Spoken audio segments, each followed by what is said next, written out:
రాళ్ళపల్లి గారితోనే నాటకంలో రాళ్ళపల్లి గారు రాళ్ళపల్లి శిష్యరికం అవును, శిష్యరికము చేస్తున్నాం. ఇంకా రాళ్ళపల్లి గారితో కలిసి నాటకం వేసే భాగ్యం భాగ్యం వచ్చింది. అక్కడి నుంచి చాలా నాటకాలు కలిసాము.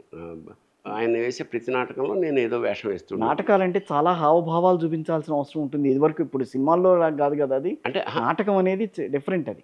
నాటకానికి సినిమాకి పెద్ద తేడా ఏం లేదండి. ఓన్లీ థింగ్ ఈజ్ ప్రేక్షకులు ఉన్నారా, ప్రేక్షకుల బదులు కెమెరా. అంతే. కెమెరా కాకపోతే ప్రేక్షకులు దూరంగా ఉంటారు.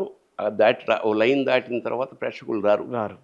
అందుకని అందరికీ అర్థం అయ్యే విధంలాగా కొంచెం బిగ్గరగా గట్టిగా డైలాగులు చెప్పడం, లలితమైన ఎక్స్ప్రెషన్స్ని కూడా కొంచెం పెద్దగా భోజనం తిన్నాను ఇప్పుడు ఇలాగా కొంచెం హావభావాలు ఎక్కువ చేసేవారు.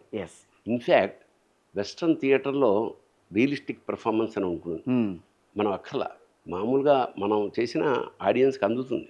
అవును. అండర్ ప్లే అంటే కొంచెం మెల్లిగా మాట్లాడితే శ్రద్ధగా ఉంటారు. గట్టిగా మాట్లాడితే శ్రద్ధ అనేది ఉండదు అక్కడ. అవును, వినపడుతుంది కదా. అంచేత రహస్యం అనేటప్పుడు వాళ్ళు కూడా కీన్ అవుతారు. ఆ టెక్నిక్ సరే అది ఉత్తరోత్తరం మేము పీజీ డిప్లొమా థియేటర్ ఆర్ట్స్లో నేర్చుకున్నాం. కానీ ఈ నాటకాలన్నీ వేసిన తర్వాత సడన్గా రాళ్ళపల్లి గారు చెన్నై వెళ్ళిపోయారు. రైట్. మా సంస్థకి నాటకాలు రాసేవాడు ఎవరు లేరు. అప్పుడు మరో గత్యంతరం లేని పరిస్థితుల్లో నేనే నాటక రచయితను ఫోర్స్డ్గా. దాన్ని మా తల్లావజ్జల సుందరం డైరెక్టర్, అప్పటికి చాలా లబ్ధ ప్రతిష్ఠలు, అంటే ఈజ్ నో మోర్. అతను పోయే నాటికి నాకు తెలిసి 125 కన్నా ఎక్కువ బెస్ట్ డైరెక్టర్ అవార్డ్స్ తీసుకున్నాడు.